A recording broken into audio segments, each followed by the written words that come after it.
Hello, everybody, and welcome to another Third Age Reforged. My name is Cannon Fodder, and I know it's been a while since we had a small sabbatical over Christmas, but we're back with a scenario made by Sin of Dark Cloud using a map for DOL AMROTH by WK, and hopefully we'll have a lot of fun. I'm joined by J Monster, also known as Jordan. Yeah, briefly, I'll be here for a little while to answer a little bit of unit questions and things like that. Yeah, so Jordan's going to join us live on the Twitch for those that are watching on Twitch, and I'll be sort of showing this live for viewers, and then that will then go over to YouTube. We just wanted to open up by thanking everybody who voted for us for ModDB of the Year.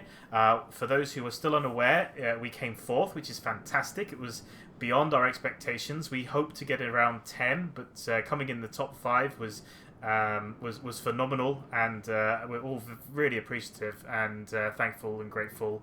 Rumor has it that the difference between the 10th place to 4th place was as little as 70 votes. So it really came down to every single vote mattered. It was really fantastic that you all came to support us as a community, and we're really grateful. I think that's echoed by yourself, isn't it, Jay? Yeah, absolutely. I mean, third place was, I think that was more than what we expected to get. I mean, it was an incredible kind of outpouring of community support. So yeah, thank you guys all so much for the support that you've shown us so far. And so hopefully, when the new patch is released, then in a year's time we'll be looking for the top 3. Maybe see if we can knock Doom off the top spot, but who knows? So a little bit about background into this battle as I scoot around. So we have DOL AMROTH, which will be defending the city itself from attacks from 4. So it's a 3 versus 4. The city itself, which I'm just going to take a small moment to zoom over so people can see it in case they don't get to during the battle, is a several tiered defense location where you're going to have sort of 2 armies assault from one side, sort of at this main sort of front courtyard, another from sort of the opposing, and they kind of work themselves through this main central dome, working their way up to sort of these 3 tiers. What I would say as well as this battle begins, that this is still in sort of a closed beta, in which we were still testing everything as we worked, and some aspects of this map has been adjusted and will be changed for the purposes of release because of things we discovered during the time.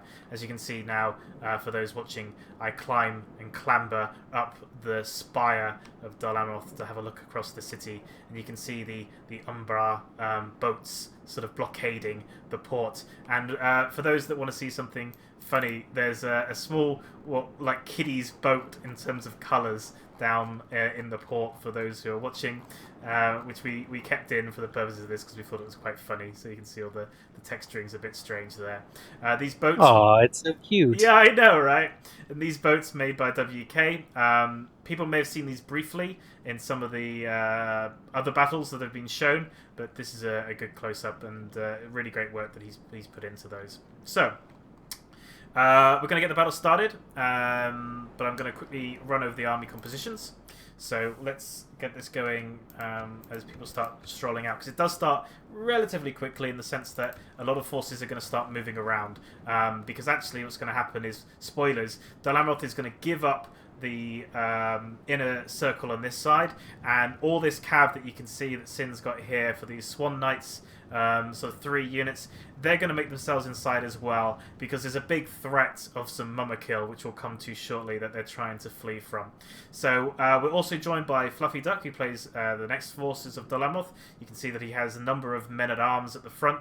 He's got a good few numbers of archers, some Tier era archers and marksmen. More men-at-arms. He does have some pikemen, and you can see that he has his own white knights, which are also making their way inside. And then he has some halberdiers, which are quite deadly and certainly formidable. Followed up with some Talon Knights, some Marines. We'll see quite a lot of Marines, unsurprisingly. Number of marksmen. What you'll see them do is they're going to get up on this wall. So this is a custom wall, so they can't be blown up, but they can be stood on as though they're any sort of normal terrain. So you'll see that they'll reposition themselves up there to make the most of that height advantage. Creed also joined us for this. People may know of Creed who have been part of the Discord. He won the latest tournament, so he's certainly nobody new in terms of knowing what he's doing. Here's a number of tier 3 marksmen. He has, again, more Marines. We've got some more sort of men-at-arms. Sin, basically, for people for positioning. Sin ultimately has sort of the final stand and the large cavalry force. Creed is on this side where the harbour is, and Fluffy is on the far side. As you can see, he's starting to move some of his own cavalry around. He's got some Talon Knights here. He's got some pikemen, some Marines as well. So they all have very similar armies for the most part. Like I said, Sin has slightly more in the way of cavalry. So who are they up against then? So on one side you have two forces of Umbar. We've got people will know this guy as Joey, who is the administrator for. Oh, there's Sin actually jumping on to Medieval. For those who may have accidentally just seen him pop up, Joey, who is the admin, who is joining us with this battle, and he is supported by, I believe it's. I actually played in this one, so it should be that I'm correct. It should be, there you go, Sun there at the back. So many people are good fans of Sun of Landris. He's joined us. He had a small break while he was in Canada, but he's now returned. So in terms of these forces, they have very similar armies as well. Wait, he was in Canada? He was. Let him into my country. Yeah, he was. He didn't even see you. How dare he? I would have come to see you if I was in Canada. But we have sort of a number of archers. We've got some footmen here making up the main bulk. He's got some... This is where I'm going to always pronounce these poorly. Some Arab Naridiz Narukukayaki. These are new ones even, make it even worse. But you can see them here. They have a large square tower shield. Fantastic armour with the face mask. They've also got sort of... it's quite beautiful. I like the Lamia armour that they wear, the sort of the layered plate. Has a very feeling of sort of Anatolia going for them, which I think looks really cool. They get some Numenorians of their own. What you will see in these versions going forward is that the Numenorians, based on faction, do have slightly different and distinctive looks, so you can tell the Numenorians apart from one another. Here's some Castamir's chosen, some Harbingers. He has some of the two-handed Abanazim, Naruk. These guys want to make it easy for me too. Like Abrazanim Nardizagar. That's the ones, and I can't wait. Getting good at saying it at this point. He's got some Corsair Blackguards, because of course he does, and some Warlords of Umbar, which are really fantastic. I always like how these guys have played out and how these guys look. Actually, on the topic of the Warlords of Umbar, if I can interject for just a moment. The way that we've balanced them, this, I believe, is actually a patch behind. So this is done on an older version of the test build. So the Warlords of Umbar now, like many of the elite, like very elite heavy cavalry units in the game, are limited to one, but they are done as a that sets them apart from other cavalry. So in the new patch, for example, Lancers are going to have a debuff versus other cavalry in terms of their attack and their defense, and melee cavalry will not have the same charge bonus as Lancers, and they won't have an AP charge, but they will be a little bit better versus cavalry. But Knights combine the bonuses of those two separate types of units. So the Warlords of Umbar, in terms of their killing power, are very, very powerful, and they also have multiple HP. The kind of balancing factor there is that one, you only get one of them, two, they're extremely expensive, and three, very, very low in numbers, so they're easily singled out by units like Wargs, for example. So you can see here that the bulk of Joey's main forces in terms of his fodder are the Savages, which certainly don't count them out. They're really good two-handers with AP. He's got some Castamir's Rangers at the back, and he has a catapult to finish himself up. We'll just scoot over to Sun, who's a little bit further back. He has some pikemen. Great for working the way through some of those choke points. He also has sort of a very similar force in terms of his setup, although he has slightly less of the footmen and a lot more of the Savages and warriors to make up his bulk. So you can see the warriors, they actually look pretty cool considering the tier of unit they are. You can see with them with distinctive shields for each of them. And that sort of almost Norman-like helmet that they're wearing there. And he's going to sort of follow up to support his ally.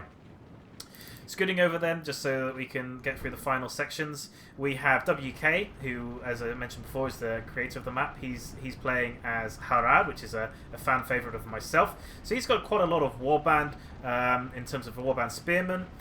He's got some dismounted serpent guard. He's got some pikemen of his own. Along with some archers, more pikemen.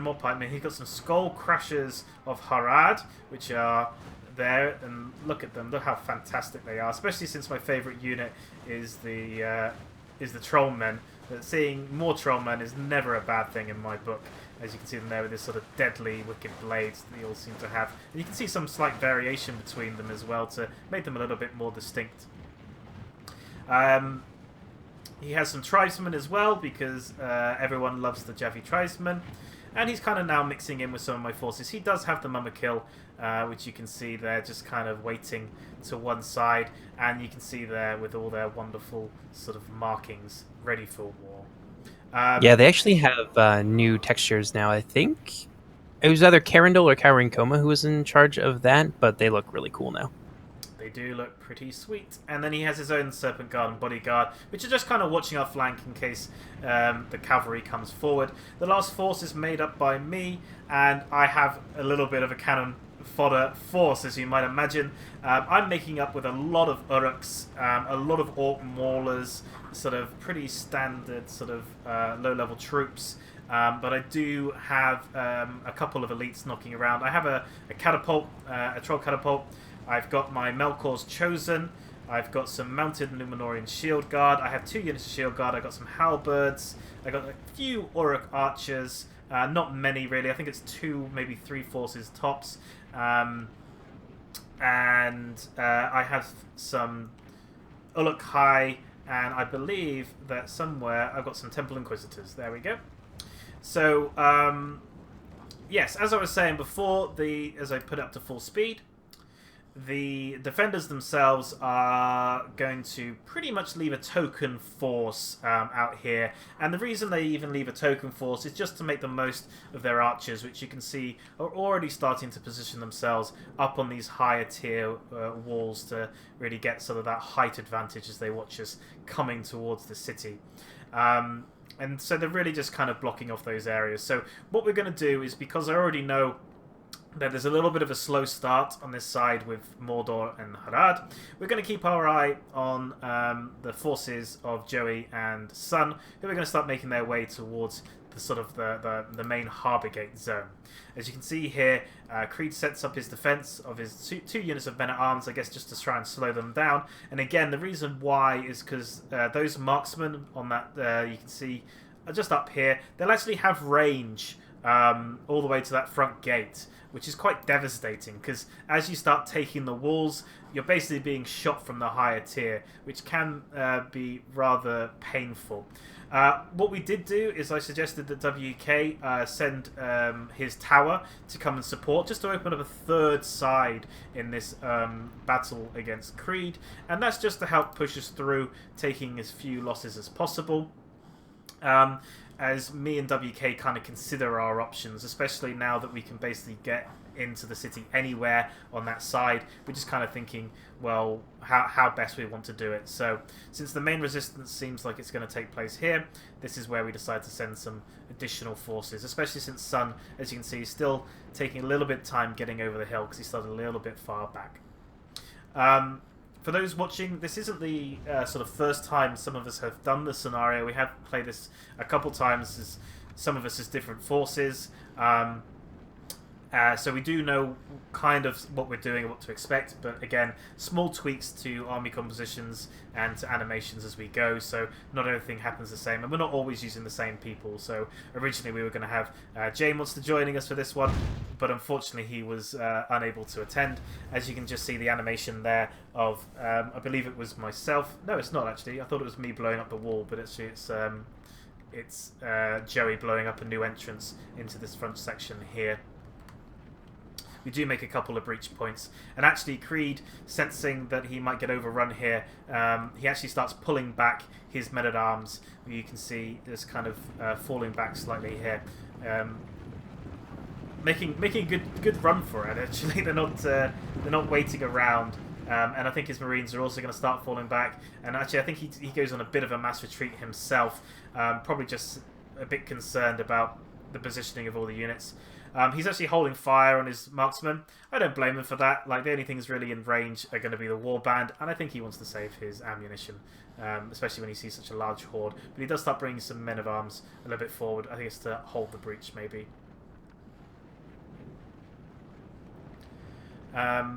Over on the far side, as you can see, we're basically just positioning ourselves, waiting to see whether that cav was going to come back out to come and get us, but they seem to have little interest too. We did blob up slightly. There was a slight issue in terms of the gate getting knocked down, so my forces kind of moved up and then got there, and then I think it's because the other ram was there as well. They just kind of stopped and then kind of stared at it. But we do start getting some units on. You can see that I've got my heavy maulers sort of making their way onto the field of battle for the first time, really, taking the walls, although admittedly nothing really to stop them. And yes, the defenders do have trebuchet, so you can see here Fluffy does push his trebuchet up to this sort of breach point, and he does start firing in. Those trebuchet will come to pay dividends later in the battle, so do keep an eye on it. But he does bring it up forward, and actually at this point I'm thinking I might have a chance to try and take that out because of the way that he's got quite a loose defense. So at this point I'm telling WK to start jumping up on the walls, because I think that we can possibly take out the trebuchet early. So you can see whether we're successful in that one momentarily. So you can see here, this is what I'm talking about in terms of taking the walls. So they're being shot as they come out over the tower, and unfortunately, because of the way they're coming out of the tower as well, they turn their backs to the archers. They're shooting them, so they're getting shot in the back, which is really unfortunate. There is my orcs finally rub two brain cells together and break open the gate. You can see them all hopping off now. So as much as Creed did a couple of opening shots, he did then pause. I guess he didn't want to shoot into the footmen, and instead would prefer the more juicy target here of some of Joey's elites instead, which are trying to flank the men-at-arms while a group of savages try and go through the front. But he is getting shot in the back. He is losing quite a few of these units to fire here. Certainly a good trade from Creed's point of view. And that is my general. So, yeah, long story cut short, Fluffy went for a general snipe. The only unit to be lost in that cavalry force, which is just here, the one lone unit was in fact my general. Which, yeah. I can't help but laugh at that. I know, one shot, one kill. There he is. He's... No one else around him. No one Wide else. open field. Could have hit anybody. He was chosen by Melkor no longer, as he falls from his steed. Clearly. Look at it. Look. All right. I just want to say something real quick, is that I won't be able to stick around on voice for too much longer, but I will be down in the comments. So if you guys have questions about units or just general inquiries about the patch or whatever it happens to be, I will be around to answer those for you. But I'm going to let Cannon take over from here. No worries. Thank you very much for joining us, Jay. And yeah, not a problem. Hopefully people in Twitch will find your responses useful. Take care, guys. So what we've got here is my troll catapult trying to answer the trebuchet, seeing if I can get a cheeky kill of the trebs, and also trying to work down some of these pikemen. As you can see here, I'm just kind of using my weight to try and push my way through, trying to get to it as soon as possible, whilst the archers coming from the top. And what you'll see now in this one is the real impact. So one of the major changes you'll see, which you probably don't get to see very often in scenarios in the past, is that units almost never broke. The morale of forces was so high that it was never a case that they would ever flee the field of battle unless they were down to the last few people. This patch is new in the sense that it's rethink that what you played previously. This isn't the same game almost, and units will break. You do need to think about your flanks, you do need to think about your morale, and the loss of that general really does hurt Mordor a lot. Now, factions are more distinctive, I guess. So one of the previous criticisms is that any faction was very much like another, just with a reskin. Very different now. So Each faction has sort of a theme or a setup to balance them, but also to make them feel more distinctive. So armor for dwarves, melee defense for elves, and you can kind of understand that kind of setup. And with the orcs, unfortunately, they don't have the greatest morale in the world. So you can see that I do have some units which aren't, you know, the 56 maulers there as I break another entrance into the city, breaking from the battle. Now, the other thing is that they don't fully shatter either. So that's another thing that used to happen. The forces used to shatter entirely, and they never had almost a snowball's chance in hell to come back. And I do apologise if you can hear Cannonball in the background. He unfortunately had some injections today, and he's not coping so well. So he's also teething. So apologies. Hopefully we'll be able to continue on. But these units do return as well. So they aren't just kind of... You can bring them back. They aren't just lost. But that loss of the general does hurt me hard. But you can see now that I'm starting to make some good headway. I'm starting to work my way through the men-at-arms. And I'm really not using the most expensive of forces. And I do unfortunately get a massive friendly hit here. Absolutely huge. Really unfortunate. I was really upset about it. I didn't really want it to go down that way. And you can see that they're all starting to waver. They're all starting to shake. They're all having problems here. They're all pretty upset about what happened. As you can see, more and more archers rushing their way up here as Fluffy sends additional forces up on this wall to continue to hammer down into the backs of these blobs as you can see them coming in. I do get a couple of good shots in some of the pikemen, but really the catapult shots aren't really paying off for me. Now, I know that a lot of my forces aren't the most expensive in the world, but I do want to try and make the most of them as best I can. And really, I'm just trying to get through this first choke, because these pikes, I don't really have a fantastic answer to them without using my own elites or using my archers. And since I have so few archers as there is, I don't really want to bring them to bear against the skirmish lines of DOL AMROTH, as I'm quite aware they would be able to mop me up without too much problems. And so I want to try and save them for the best opportunity. So you can see here that I'm just trying to push. I'm setting up more reinforcements as more and more of my units waver, but I do think I've got an opportunity to break through. On the other side, you can see that Umbar is really in control of this main zone. You can see that there was a couple of skirmishes really with a little bit of cav, but ultimately they're not really being slowed down. They're taking a lot of archer fire, you can see, from up here in terms of Creed's forces. Really great shots. They've got a nice open view down here into the courtyards, and he can really kind of pick his targets as well. He doesn't need to worry about going for any cheap units. He can just go for the most expensive ones he finds. So if he finds some halberdiers, or he finds some sort of heavy heavy infantry without shields, that's really kind of what he's aiming for. Meanwhile, he's trying to use his cav to just kind of keep them on their toes, try and stop them from being able to just have an easy run-up, try and slow them down, keep them in positions for longer so they can't just jog up to the next tier. And you can see that he's kind of using these sort of walled areas, these ways the buildings work to try and get around.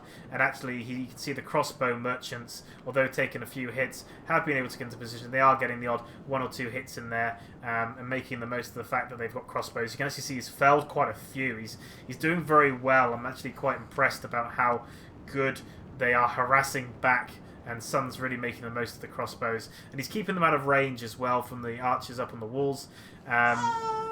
Oh, my apologies. And you can see that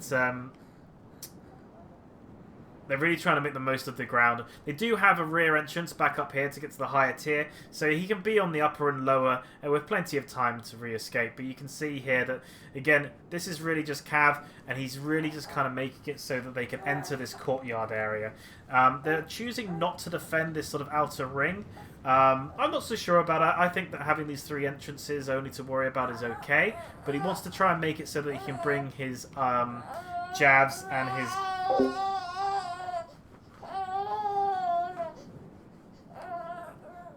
He wants to try and make it so he can bring his jabs and his trebuchet to bear. Again, I do apologise that you can hear Cannonball. He is, as I say, not having the best of time with things.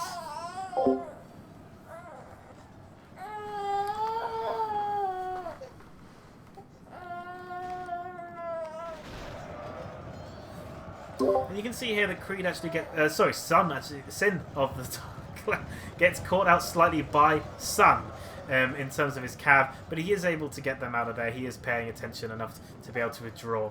So we're just going to head back over to the other side where you can see most of the action happening. So we have made it to this first breach point, and it's a bit of a tough one, really. So we've kind of got a flank on both sides by Fluffy's troops, and he's actually mixed in halberdiers with his Talon Knights, and on the other side he's got Talon Knights mixed in with pikes, and behind them he's got some missile javies, and then behind on the other side he's got a trebuchet. It's absolutely brutal. In the meantime, we're still being shot by archers up on the walls, and you can see that the loss of life here just trying to get up this zone.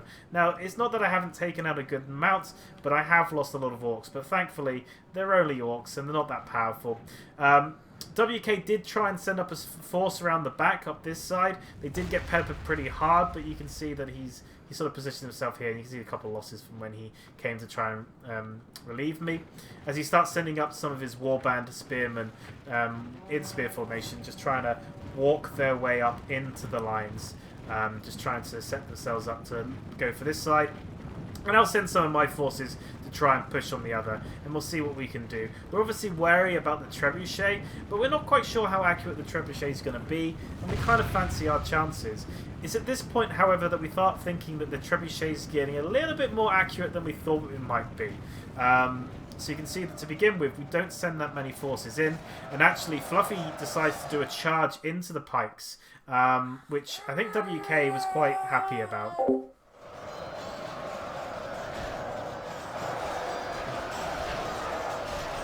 I think Fluffy's main tactic here was he was hoping to try and either get a lot of kills or to try and break them. But you can see he's actually coming off pretty badly off the back of this push. And you can see here that I'm sending up some Uruks to try and support these spearmen. Just trying to bring in the sort of shield and sword to go and mix in with the spears in a similar vein to how he's doing it. And actually those wonderful formed lines become a little bit more sort of I guess disruptive, and not really from anything we did. This is Fluffy charging in, and I think what he's trying to do is tighten the circle that we're in, trying to make us into a more compact space, so when those trebuchet shots come in, they can really, you know, do a lot of damage. As you can see that my Uruks there, trying to sort of position themselves, get themselves in the front line, as WK's sort of forces are being kind of muscled around slightly. And it's not that they haven't been doing well, they're just getting a little bit pushed around.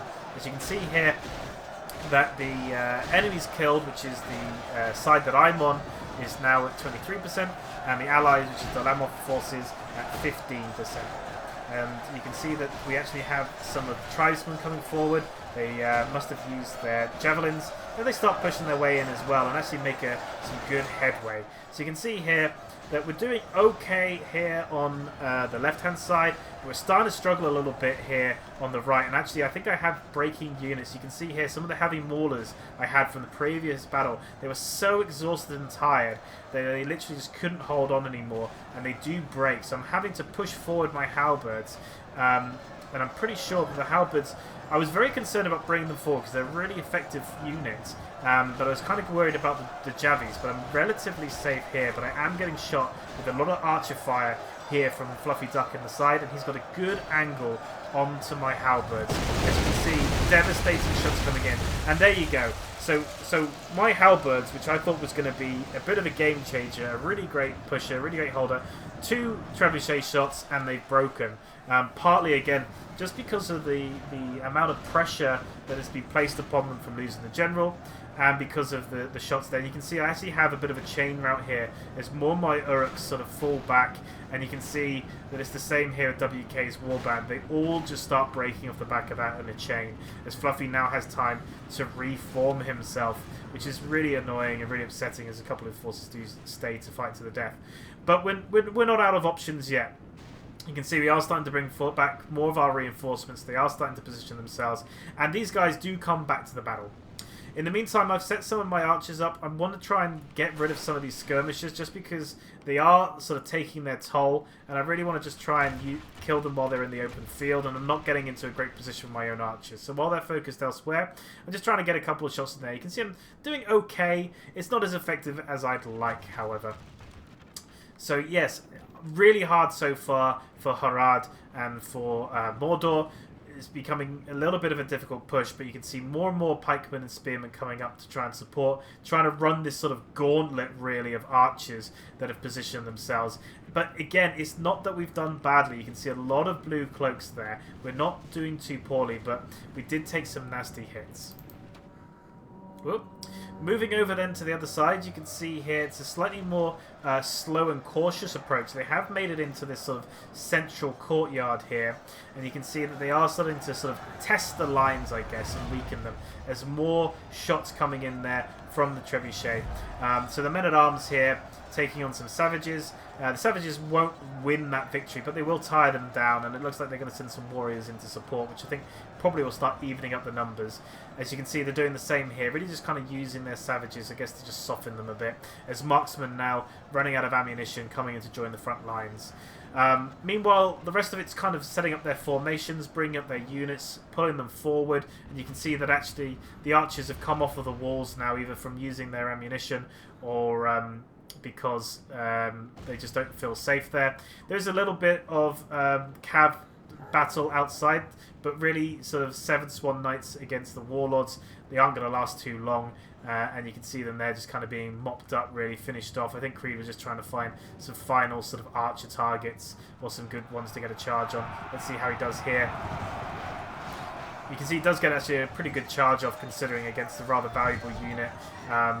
So he is making the most of those last 7 cavalry forces, as the rest of them continue to move themselves up and try and avoid that trebuchet as best they can, which is shooting over the top of this final wall here, where you can see this is really kind of where the bread and butter of DOL Amroth forces are. And this is sort of Sin's infantry outside of his archers, kind of parading themselves, and the last of sort of the Javis from Creed preparing. There is a secondary entrance into this area, however it's quite dangerous, as you can see, because of the vantage points the defenders have on it.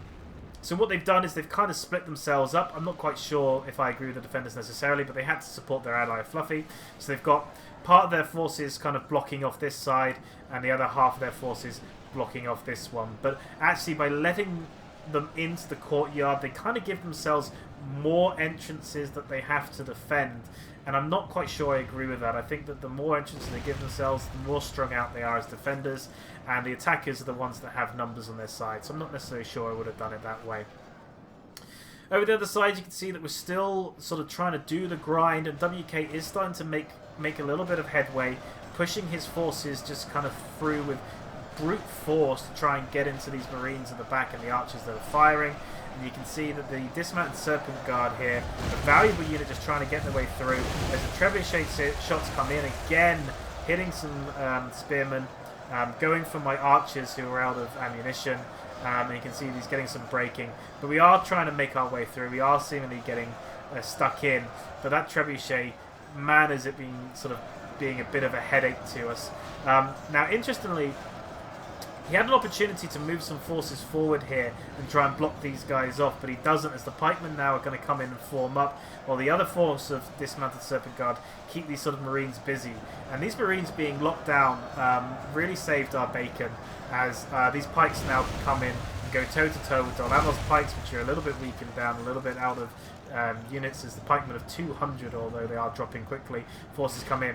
It's at this point that Fluffy Duck starts to commit his cav. I think he wants to try and just kind of get some cycle charges going, try and force us out, as he starts to flee his Marines back now that he's worked and got rid of the dismounted Serpent Guard. But he doesn't really get the charge off, I think, that he wants, although having said that, he does get his forms of his lines rebuilt as I start sending even more Uruks now forward into battle. As you can see, I have some archers shooting just from the back lines, just trying to arc over there. You see the shots coming in for the trebuchet crew. You can see a couple spatters of blood there as they just try and put some pressure on it, especially with the horse there. You can see that Sin does still have some ranges up here, just kind of idle. But this is where sort of knowledge of the map comes into play. So do you see these skull crashes here? I think we've timed this pretty well. This is something that we weren't aware of until this happens. So you can't blame Sin for being unsure of this. But basically, long story cut short, you're going to see these guys teleport up into this tower. Whether that's going to be in the final version, I'm not sure, but this is how it worked in the play of this one. You can see its door here, so any moment now we should see them work their way up. As you can see, WK moves more and more units of his trollmen over, realizing that he can get up there. We should hope so, because he made the map. But oh well, there they all go, and you can see Sin starts realizing something's up.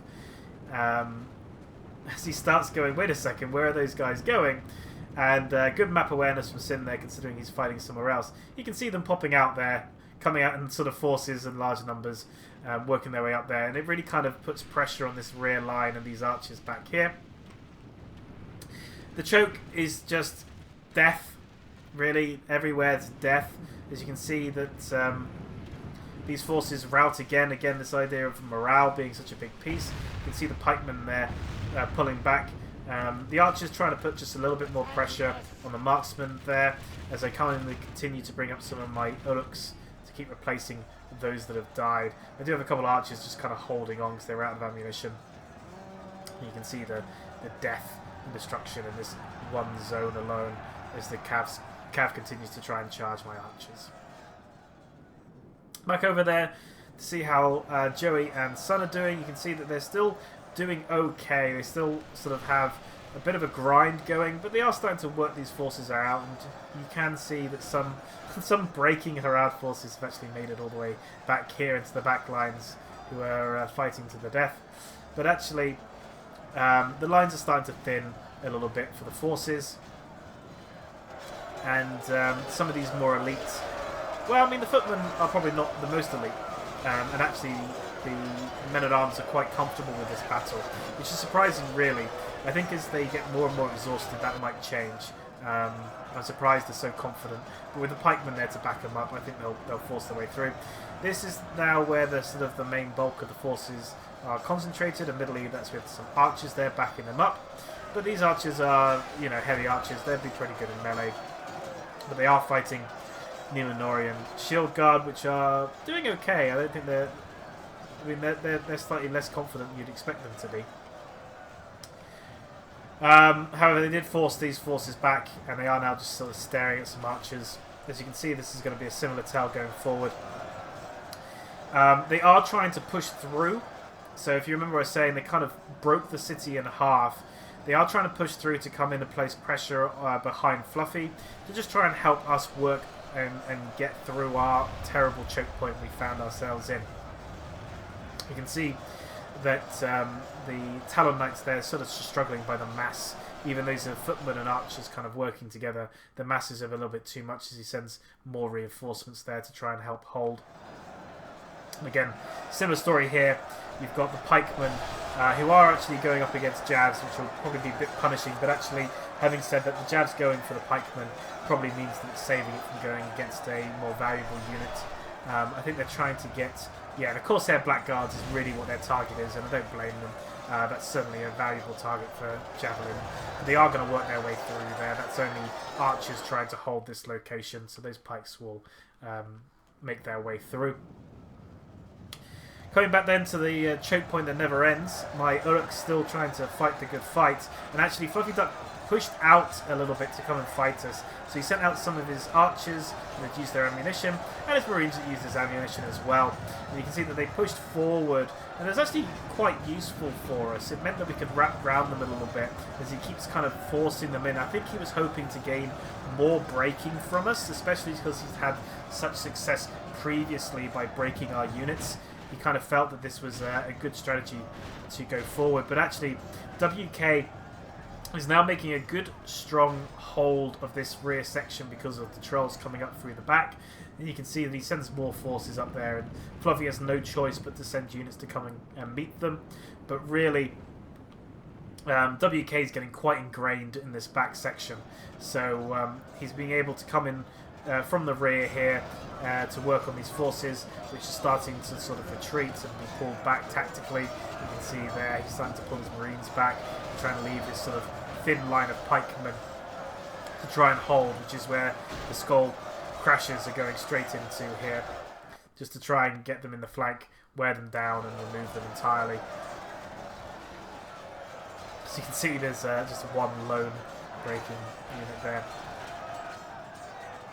It's not long now until I start sending up some more of my elites. You can see that I have my catapult, which still has plenty of ammunition waiting at the side, and I start sending up my shield guard here as I start forming up as well my troll drummers, who you haven't actually seen yet. So these are the troll drummers. There they are, in all their wonderful glory. They look very pretty. They will certainly come into play later on, but for now I'm just moving them forward. And you can see their general actually.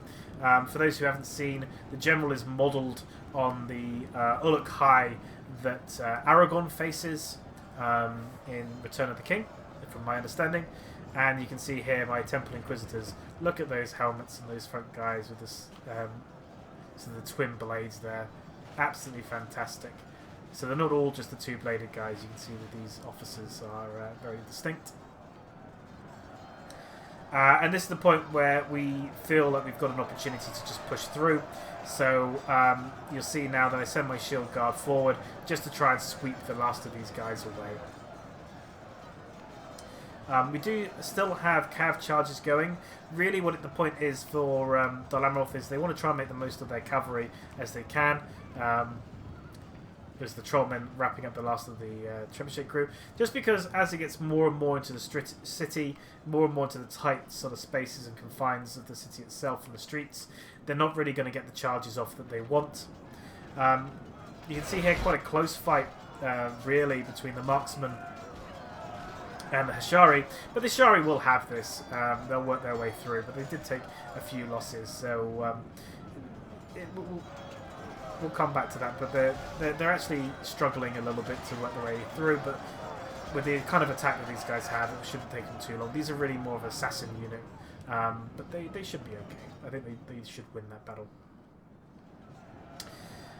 Yeah, so we're starting now to take a good hold here. We're finally making it through. You can just see that this is where the dead was. The last of the pikemen kind of holding this little corner here against some orc archers. You can see the balance of power now kind of moving a little bit more towards the defender's favour. But it's 63 to 68, so they've got an okay percentage numbers on us, but we have lost a lot of trash units. You've got to remember that a lot of our units are large numbers, and they're not the, I would say, the most quality of forces ever. As you can see, we start moving forward now as I start trying to chase down some of the units. And Sin tries to get a charge off onto my archers. I'm not too worried about that. I don't really care about these archers. I kind of counter charge as best I can. And Sin doesn't get a full charge off either. And it's not really the archers I care too much about. And actually what I do is I break the formation on my shield guard because these guys have bonus versus cavalry. And I try and see if I can catch some of Sin's cavalry now, charging them forward while they're still working on the archers. Again, Sin has map awareness and does look to escape from that. But you can just see, look at the hordes of the dead. Brutal, absolutely brutal. More cavalry. Again, like I said, they're really trying to make the most of the cavalry they have. You can see WK is using the trebuchets, in fact, to stop them from getting good charges off. Really making the most of this sort of object being in the way. As you can see, he's reforming himself into different angles on it, just to stop them from being able to get a proper charge off, really. Which must be frustrating for the guys as they're using their cavalry. You can see breaking now as our relief force from Joey makes its way forward to support us, and you can see that the gates have opened, and you can see that Umbar have really kind of stranglehold now. It was only a matter of time, but they were just not able to hold out for very long. Too many areas to defend, too much weight of force against them, and they start to sort of crumble. But you can see they did get some good catapult shots off, or trebuchet shots, I should say. Getting some, looks like Castamir's chosen there. But for the most part, not getting as many, I think, as they would have hoped. As they continue to try and shoot for this sort of rear area. Probably going for these crossbow Corsairs, which still are relatively fresh, still with high ammunition, still very deadly. And then with the support of our ally, we start sending in our cavalry. You can see now that I start blocking off zones with my shield guard and my Melkor's chosen. And I actually capture those cavalry from before that Sin has as I charge in my general's unit. Obviously, I'm not too concerned about the general's unit anymore. They really don't have their general. But you can see that wargs still mop up horses pretty effectively. I mean, that's really why they're here. As I look to countercharge against some additional force that Sin sends forward. Now I do take a bit of a brunt sort of kick to the face with the lances, but ultimately I come off better out of the deal with wargs, and you can see that I do take a good number of them down and turn around to finish off the last remaining sort of Knights of the Silver Swan here on the Melkor's chosen. For those that haven't seen these before, the Melkor's chosen mounts are sort of inspired by the Caragors from the Shadow of Mordor games. So if you've ever wondered what a Caragor would look like in Third Age Reforged, this is how it appears.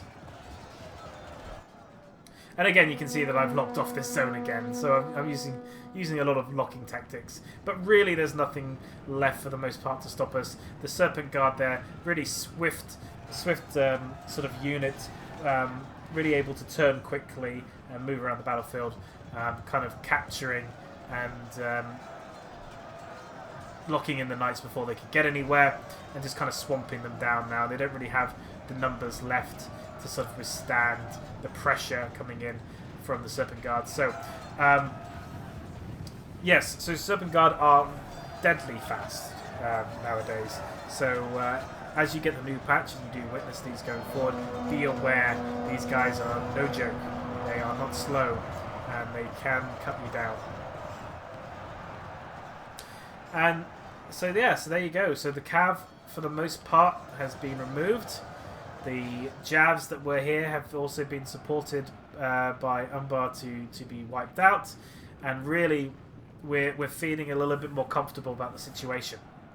Now, I'm going to fast forward here, and the reason why is that when we did this last time, we had an issue, which was that the animations for the wall breaking, because these are custom walls being designed here, didn't work. And as soon as the wall got broken, we had an instant crash for everybody. So what we've done is we're going to be heading back to pick up our ladders. And we had a bit of a sort of a truce, one might say, with the opposition. One of those ones where you kind of go and collect the wounded and the dead and the bodies of each other.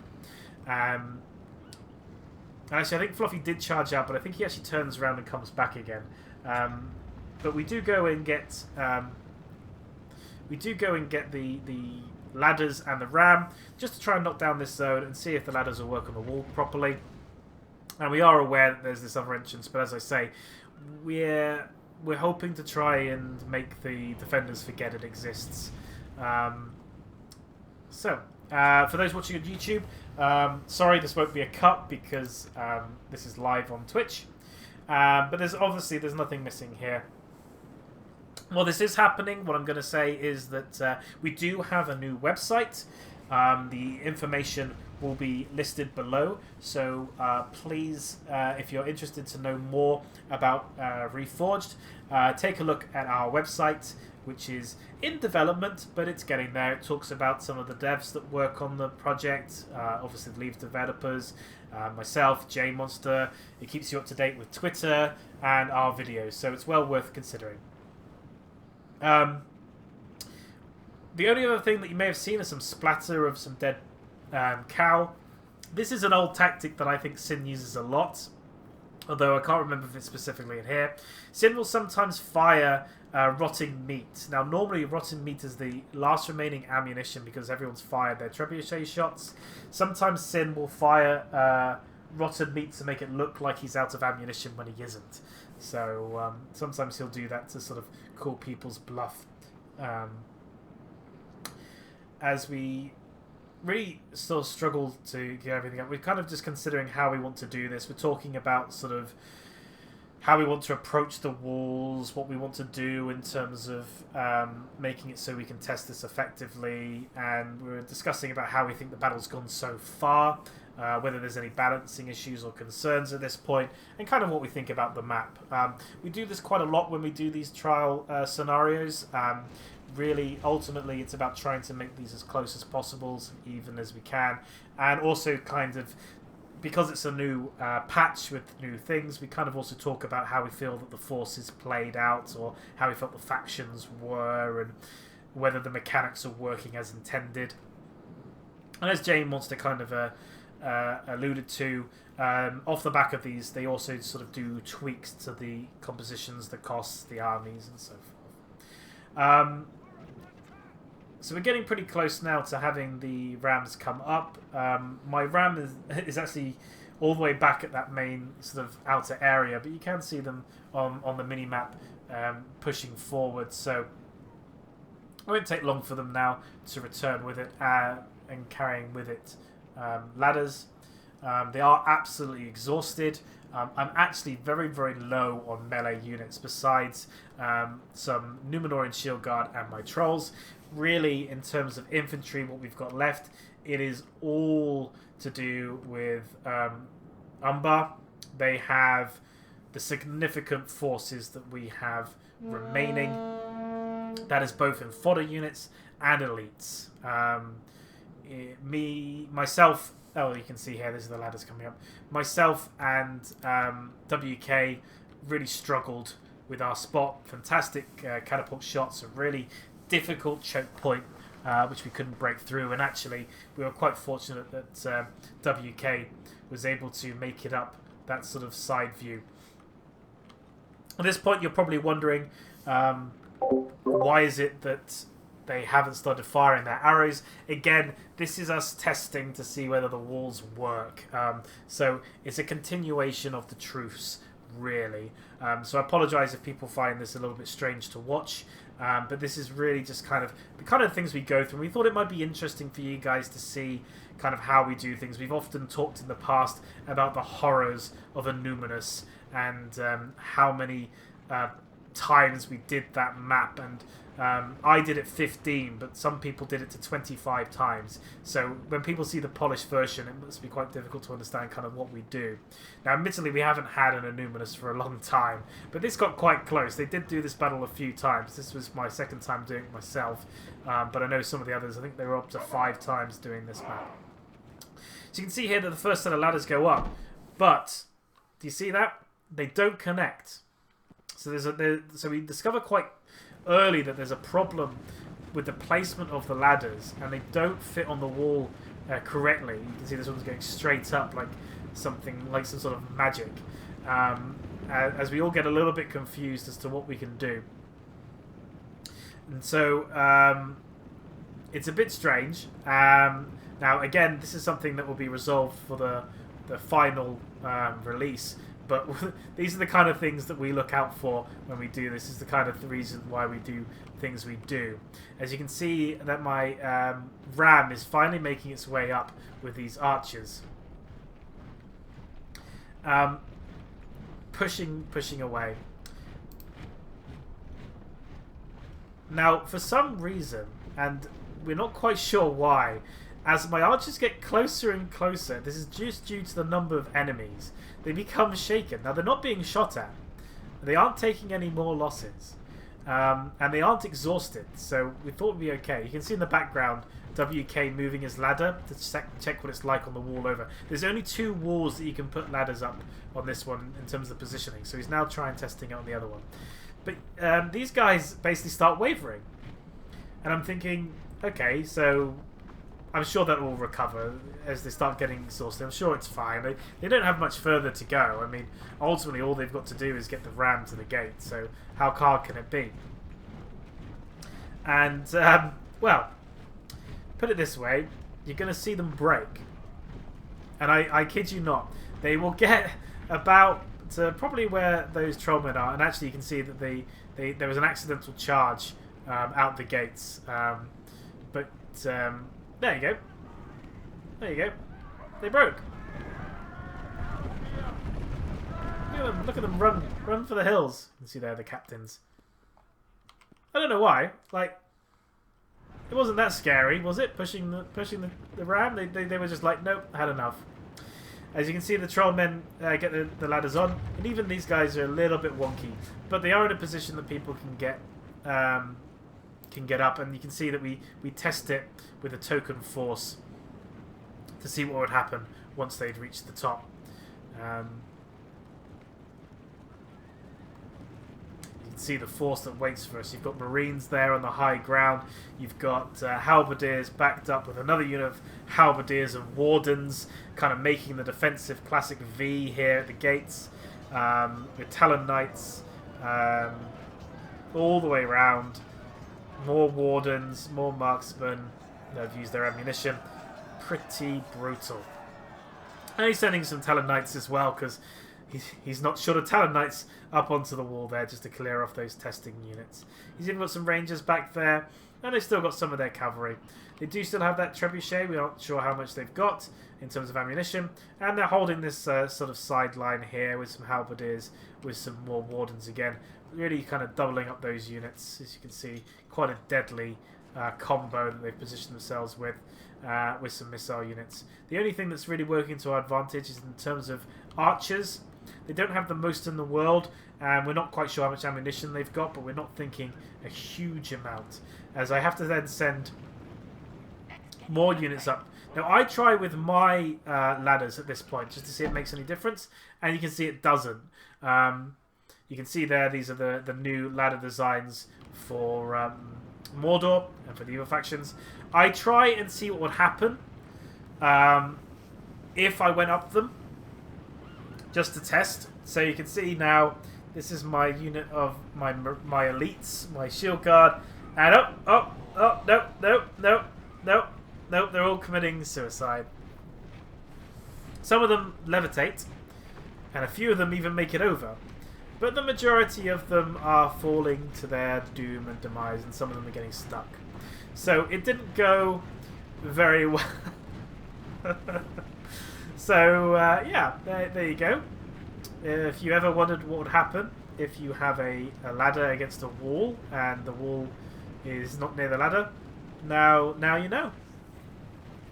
And for those on earlier versions of the game, you'll see that they'll die. Those on earlier versions of the game, you'll see that there's actually a wonderful graphic in the background where some trolls are taking ladders to some walls. And I don't think those ladders are tall enough to reach the top of the walls, but you won't see that on the new release.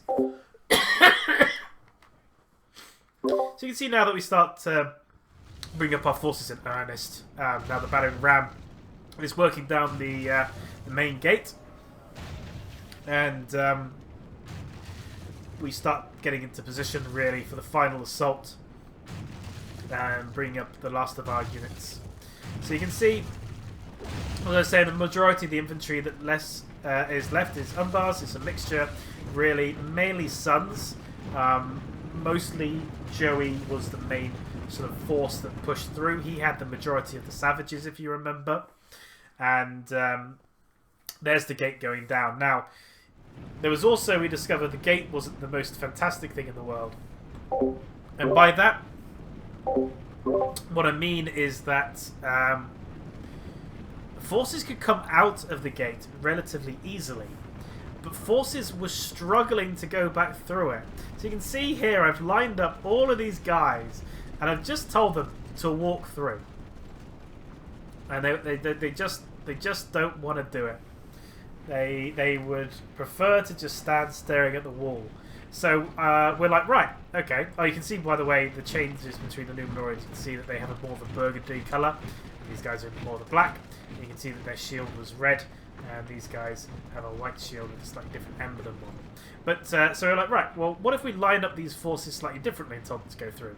So you can see Joey trying to line them up on the other side of the door to try and push them through, and again, they're not really going anywhere. Again, this will be resolved for the release, but actually what happens is that my shield guard, obviously tiring of trying to go through the gate, decides, sod it, they're going to climb up the ladders instead. Now, a slight mistake from myself, I left these ladders up here, and you'll see why this is a mistake in a bit, but really I should have taken them back down again. And even when I did try to take them back down again, there was a slight issue that they weren't cooperating in terms of being removed. But, regardless, the assault for the final entrance, final sort of keep begins, and you can see that actually my Numenorians, after going back up there, decide, they've changed their mind, and they come back down again, trying to get through this main gate. On the other side, you can see that WK has put some of his forces on this sort of wall here, and actually he's put a couple of them in the tower just for visuals, so you can see what they would look like if they were inside their tower there. But you can see these positions, a few of them here, kind of just looking at this pathway. I think he's considering going up there. He does still have his Mummakill, which are there, just working their way in now, and he has some of his Cavs still sort of holding this rear zone. So I think he's considering taking them up there, considering that he knows he won't be able to get his Mummakill through this main battle choke here. As I start to finally get my shield guard through the gate, after a lot of persuasion and swearing on my part, you can see that we start getting some heavy infantry now, taking the walls from the sun. And they're going up against the Talon Knights, and they're trying to push their way through. Talon Knights obviously extremely confident at this point in terms of their victory, and my Numenorian Steel Guard get through the gate to stand there looking rather glum and bewildered and unsure what they want to do. So a little bit more sort of coercion on my part. I finally get them moving towards the Halberdiers, and they can finally start fighting for the entrance to the final keep of DOL AMROTH. By themselves, admittedly, because we're struggling to get any more through. You can see drips and drabs of the secondary unit I've got there. Mainly, we're just all in this massive pile-up of units waiting to go up the ladder. And you can see that even my Urk-hai become confused by what's happening and choose to stand there looking rather bewildered at the large mass of forces that we have all queuing.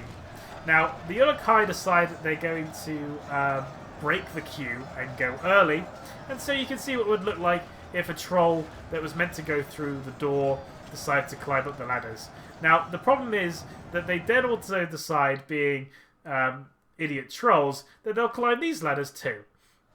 And this is why you never leave broken ladders on the walls. As you can see, that they start moonwalking their way up, and they die. And I lose a significant number of my trolls from them falling down the ladders, which is absolutely terrible. And some of them made it onto the walls, but I'm suddenly going, oh no, no, no, stop, stop, stop. What are you doing, you idiots? And I get them to come back down again. Unfortunately, it makes these guys come back down. You can see them derp their way back down the ladder again. So yeah, trolls fall from a height just double their size. And there's the drummers coming in, and I'm like, oh god, please tell me they're not going to try and go up the ladders as well. And do you know what they start doing? They start considering going up the ladders. So I start trying to push them away. I want them to try and go through this main gate, and I get a little bit more success. Meanwhile, what's left of the Numenorians that did make it through are getting swamped. Like, from all sides. They're basically back to back in there, as I'm trying to handhold these drummers through. On the walls, however, we're starting to at least get a bit more of a foothold, just from sheer numbers, and pikemen, in fact, coming up to join, but really just the weight of forces now just kind of popping over the top, getting up the ladders, and you can see we start trying to take these ladders down. I start sending back one of my shield guard forces to try and pull them off the walls as best we can. You can see a lot of archers actually just hitting the wall. They're not getting the shots over, but you can see the javelins are coming down. You see that? Javelins there targeting this blob at the back. They're really, I think, going for my Ulukai. But they could be going for this blob of infantry as well, and I wouldn't blame them for it. But you can see that we're starting to get more and more units up here now, up these 4 ladders, because we're struggling to get through the gate, and we certainly don't want to use it on this one. And they start sending more and more reinforcements. On the other side, you can see the WK still just kind of parading his units. Hasn't really made a move just yet one way or the other, but it does mean he has to keep forces over here to watch.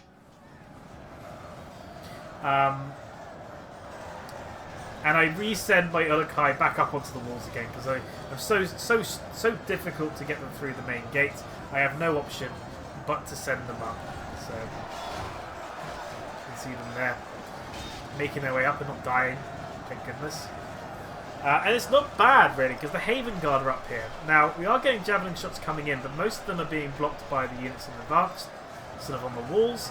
And the trolls up there can wade through the massive forces that are on the walls and really kind of do a lot of damage. So I would say that it's certainly worth considering. If you can get trolls up onto the wall, they can be quite effective because they can't really be zoned out in the same way as before, and they can walk themselves up to the front lines each time to get into the fight. As you can see, I start sending the drummers up as well. Now, a lot of units still remain defending this front gate, but really they're just kind of getting slogged down by trying to fight my shield guard, who are actually quite confident. So what they're doing is they're still fighting halberdiers and marksmen, but then they're doing really well against the halberdiers for the most part. They're actually quite confident. Now, admitting the halberdiers are confident too, but I was quite shocked considering just the weight of numbers, how well the shield guard were doing. They just kind of locked themselves in there and just kind of held on for dear life.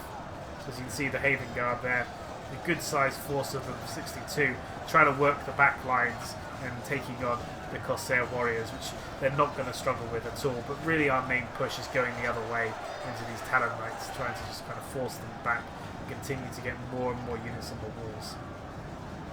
As you can see them all there gathering up, all these archers, all these footmen. There's the hordes of them there. You can see that they really did well in terms of retaining their units as they brought them through. I do start continuing to try and get units through the gate. I want to try and make it work. I want to try and get through the gate. I don't want to keep having to use the ladder. But you can see they just won't budge. They just don't want to do it. They're really having trouble doing it, so I just kind of sit them there for a bit, really, to be honest. Meanwhile, we start bringing up some catapults. We've decided that basically at this point we felt that we'd done a lot of testing of the map. It isn't going to look to be as close as we'd hoped. There was a few things we wanted to change, so we thought, right, well, what else do we want to test? And the thing we wanted to test was, if we blew up the wall, would we all crash again? So you can see here that we start now opening fire with our catapults into the walls to see what would happen. Can we take it out? Will the animation work? And also the added benefit of, look at that sky high shot. These guys were terrible for me the entire battle. The troll catapult didn't hit hardly anything. They were, for me, a massive waste of space, and all they did was take up time and miss. Look at the shots. Now, you could say I was too close, but I've seen catapult be right up in the front lines of battles and shoot down into enemy troops, so I just blame the trolls being idiots. But you can see that we're starting to do pretty well now here. We're starting to make a good firm hold. Those trolls up there really starting to force back the defenders on the walls, and actually the Haven Guard I think bugged out because I started shooting the walls. So you can see them here. It really helped break up the forces between that were coming in on our flank because they were worried about being caught out and shot off the walls. But you can see here that there's the massive Ulukai and drummers kind of forcing their way through. You can see them there just kind of beating up the remnants there on the walls. Just kind of ploughing through the enemy. You can see they're using their giants of drumsticks as weapons. As actually Sun gets a couple of his units through. The added benefit of shooting the wall down was that those ladders were finally gone. But yes, his son got a couple of his units through, but again, really struggled to get them through. You can see that he's still got units on the other side. He's not able to do anything. As actually we start coming down the stairway.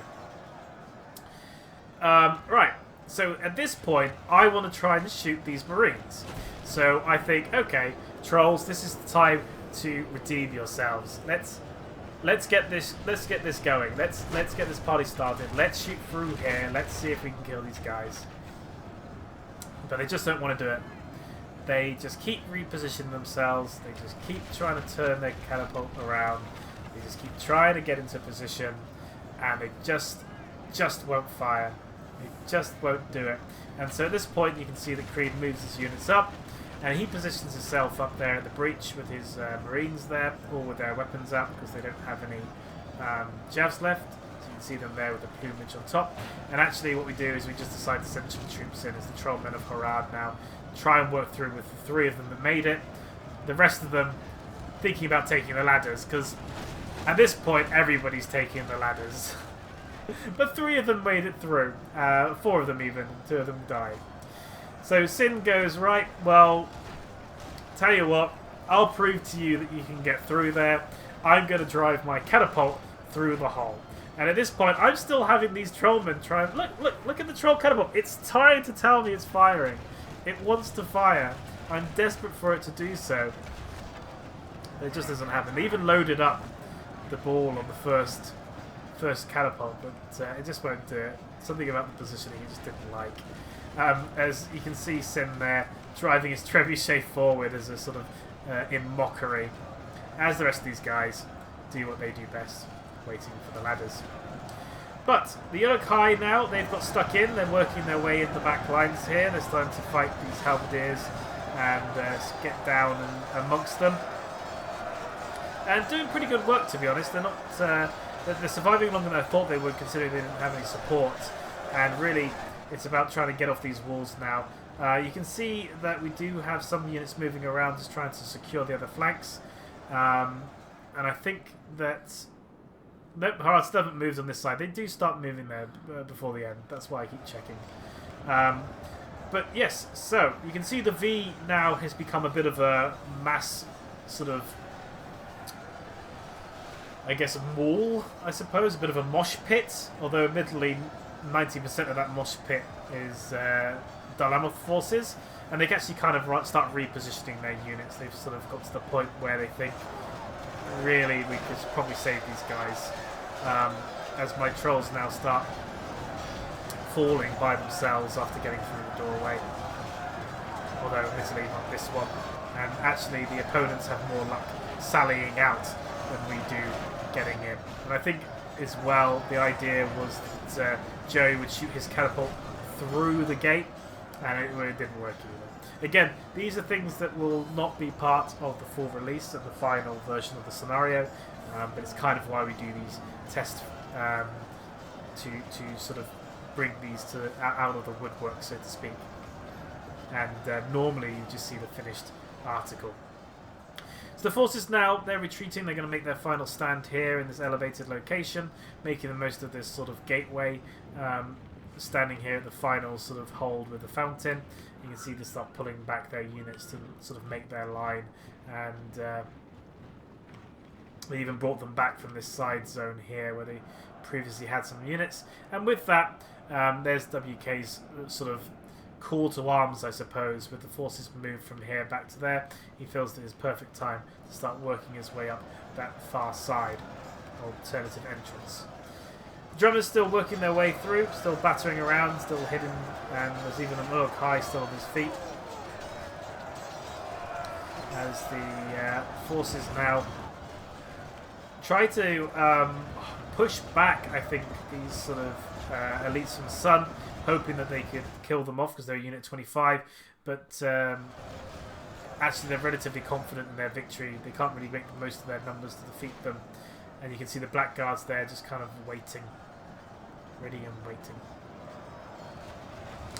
Here then you can see these catapult and trebuchet crews just staring at each other, as I think, right, I'll just try and get my cav through. They're the only thing that seems to be able to push through anything. And so I start just suiciding my cav. Just having them charge in. Just try and make any form of ground whatsoever. Because I literally have come to the point where I just don't care enough to try and be tactical. Because the map's been working against me a little bit too much. And you can see that I follow it up with the wards as well for good measure.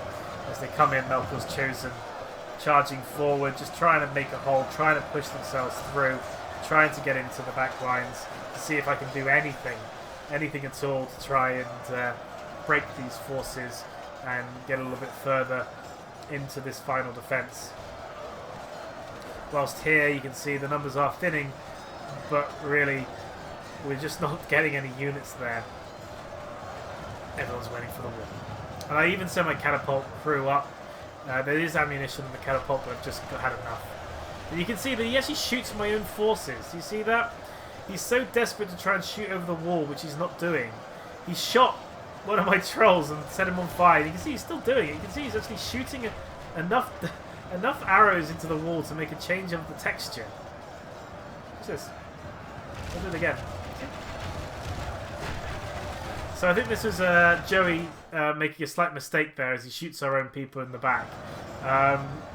But you can see from the balance of power that we're still really doing pretty well. Like the defenders could have blocked up these holes a lot easier. Like if we were at this point still playing pretty hard. Now you'll see that Fluffy and Creed will still be doing cycle charges, but really we're kind of just trying to get through this. We're trying to get to the end, trying to see whether it will be stable enough. As you can see, the forces from WK, he's got some mounted Hishari cavalry archers, just trying to put down and soften up some of these forces in the back lines. I think they're aiming for the Haven Guard, in fact, and working on them with their archers. As they bring forward some of the Skull Crushers, this stuff remains, and you can see they've got some more cavalry just kind of waiting back there. And actually, I don't do too badly with my cav. The cav does make a bit of a hole. I was shocked as well, but I guess, I mean, they do start thinning out now that they go up against Haven Guard. But before the Haven Guard, they were doing all right. I was relatively impressed, but we are getting to the point where these forces here are breaking or being pulled back to the final defense, and we are just starting to slowly wear them down. We are just trying to get to the point where there just isn't enough of them left, whilst we still just keep piling and piling units onto this wall here where the ladder is. And now he's setting fire to my own catapults, probably, if he keeps shooting like that. They're just not getting the arc for whatever reason. And I think it's not long before they basically do now a full retreat back to this final location, knowing that they can't hold for much longer.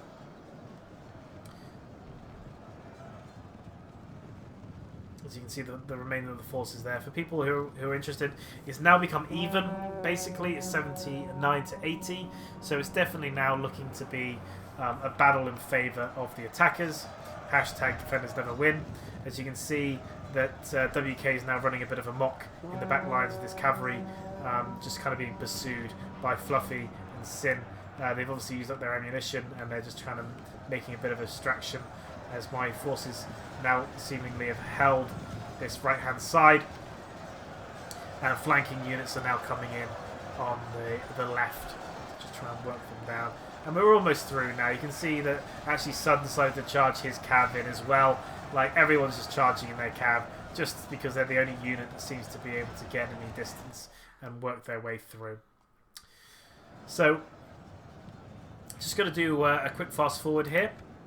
Just while we get ready for the final location. You can see that we kind of just do a little bit of swarming attacks on the last of the cavalry that's still remaining, but we're really, like I said, we're really just trying to work through this hole. And you can see that the cav is now just punching holes through, and they'll start hitting these guys in the rear, I believe, for some charging.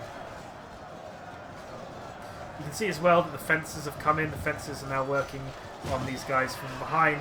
It's a fantastic spot for fencers to be, where they're not being attacked themselves, and we just kind of start cycle charging with our forces here. I'm not cycle charging them now, of course, chosen, because I can't really be bothered, admittedly. Okay, so you can see here that we've got Harad starting to bring more and more of their forces up, supported by Joey and some of the forces he sent down to that far side. And they start beginning to just kind of work on these sort of front lines here, attacking some of these halberdiers with their sort of Trom and Skull Crushers. Really, most of our forces are still just trying to get off the main bridge of the wall, but they are basically wiped out here. Now for the Mama Kill. So, we're getting to the point now where the end is nigh. The final defense is being formed up, and the Mama Kill starts to blare the horn of Harad, sensing victory.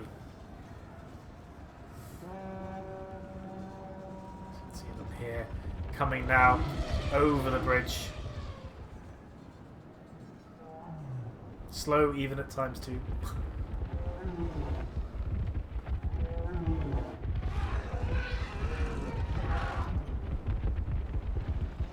Pretty.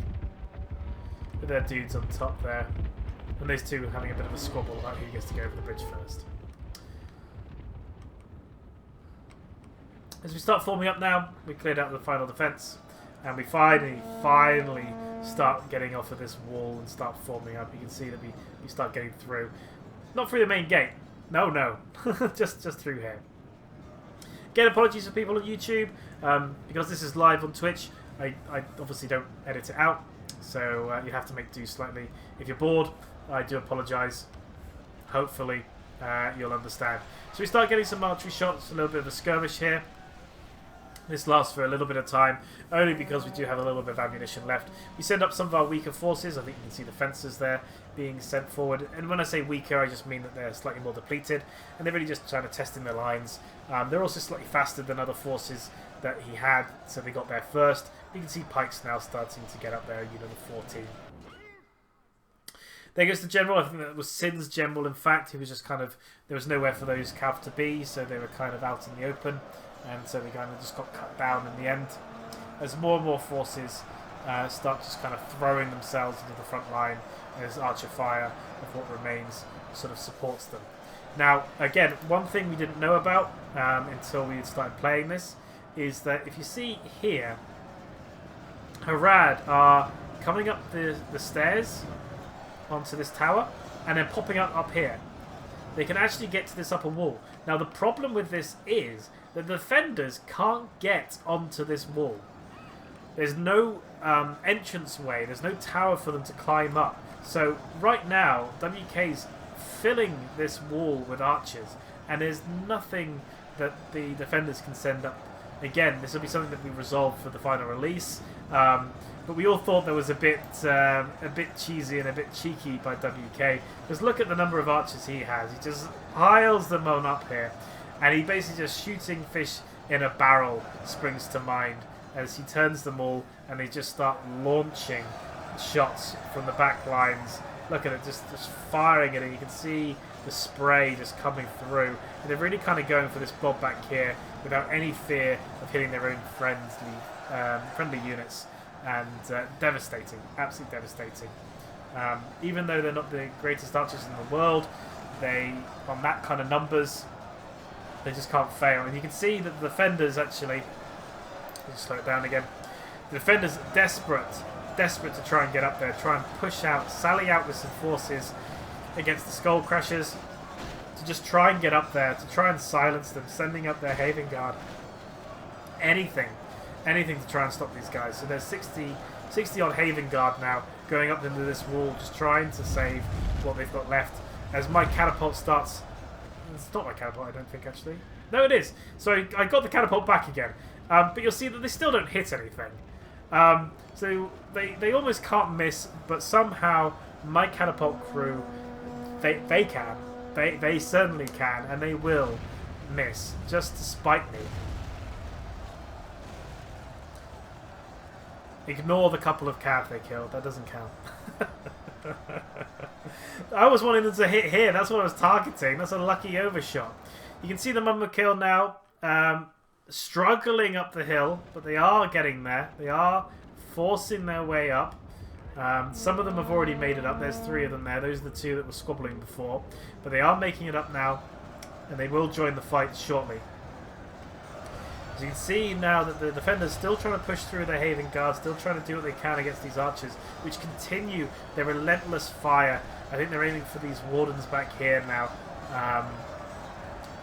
Just constantly barrage from there.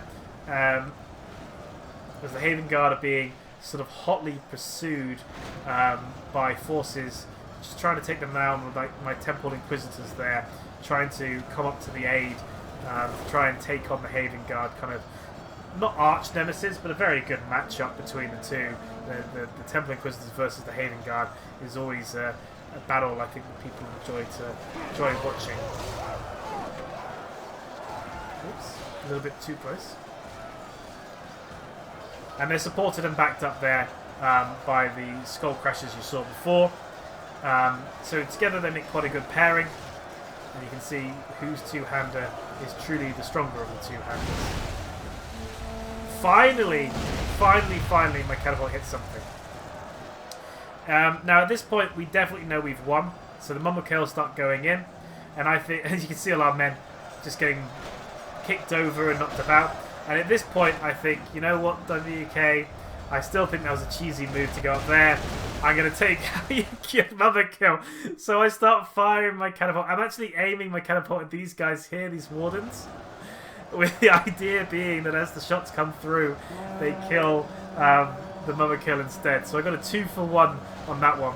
Who would have thought my catapult better at doing friendly fire than actual fire as I take out another one of the Mother Kill.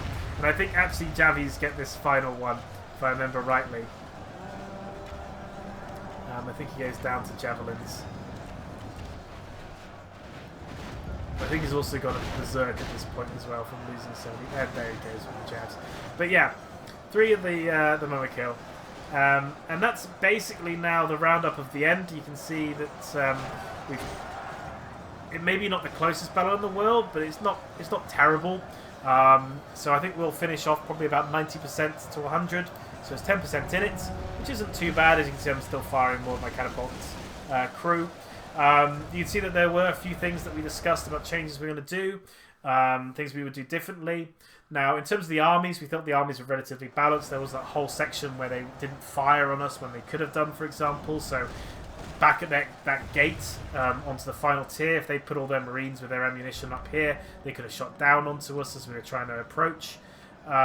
So really it's about trying to make sure we make those changes for the final release. But we thought we were okay, and there's some tactics we could have done differently. I think that Creed gave up sort of the fountain area a little bit too quickly. I think that if he'd held those 3 points, he could have held for longer than he did for holding those other 5. I think Fluffy did very well. Obviously, it's a shame he didn't hold the outer walls, but obviously the choke point he did take, he worked very effectively and had fantastic shots with the trebuchet. And Sin had fantastic awareness, so there's not much he could have done differently. He could have sent more of his forces out, but then he risked having less for the final bouts. Incidentally, we got quite lucky with some of the back routes that we could go up by abusing some of the towers, and that kind of led to our victory. And again, don't forget, we didn't have sort of new players on our side either. WK, Sun, sort of myself. Like we're not new to the game. Not quite sure which general that was. I think he was back here somewhere, but he's dead. And we'll just kind of take a moment to look over the city itself. It's one of the Mother Kill still struggling to get up the hillside as we just kind of look here at the city itself. And hopefully you enjoyed watching the scenario. I hope that you like the map and how it looks and the great work WK has put into it and the members of the development team. Hopefully you got to see how some of the morale mechanics work and how effective they are and how units will break and sort of how it gets to the point where lower tier units do have a chance against higher tier units, as that kind of strange glass ceiling of elites versus standard mid tier and low tier units is kind of broken down slightly, and it's a bit more of what I've said in the past of rock paper scissors, and it's more about thinking tactically with the units you send against what. So what units have bonus against cav, which ones don't, which ones can form shield wall, which ones can't, which ones have sort of AP and which ones don't, because a lot less units will have AP now than they did previously. Mainly you're looking at your two-handers, two-hander axes and things like that that'll retain it. So yes, so I just want to sort of say again, thank you very much for everyone that voted for us for Mod of the Year. Really do appreciate it. It was beyond expectations. Every vote did count, so really, really thank you. And thank you for those that shared it and got other people to vote for it.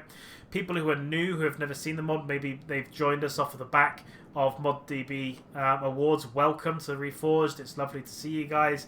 Hopefully you'll enjoy the patch. It should be imminent. I know we've been saying that for a while. I know that we said pre-Christmas, but we just wasn't able to come about. We just had too many balancing changes we wanted to make, and there was more things that we wanted to do. We wanted to try and get it as perfect for you guys as possible. So thank you for being patient in regards to that. If you want to know more, join our Discord, come to our website, obviously subscribe, like the video, everything to help the community. And also at some point DOL AMROTH will have their own symbol rather than, I believe that's the Danish symbol there. So you can see here, unfortunately we don't have the names, but I think that Fluffy is the 3600, I think the Creed is the 3267, and I think Sin is the 2434. But we'll have a bit more of an understanding here as we start looking. Yep, I think sure that this one's Sin. So you can see that the majority of his damage kind of pretty even across the board, mainly his men-at-arms that he was able to get in good positions, I guess.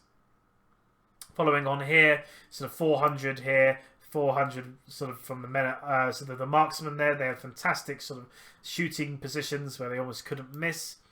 And sort of in the last one here, we've got 400 from the trebuchet. Almost certainly going to be Fluffy Duck there. And you can see his archers also doing work. And his men-at-arms making pretty good showing for themselves, all getting above 300 except for that one unit that must have got caught out at one point. And his pike's doing pretty well as well. I want to thank everyone for joining me on Twitch. I want to thank everybody who is here on YouTube. If you do have any questions about the mod, if you do have any questions for us, please feel free to add them onto the YouTube video or come and join us in the Discord. Apologies if you heard Cannonball before, but this has been Reforged. This has been DOL AMROTH. My name is Cannon Fodder, and thank you very much, everybody.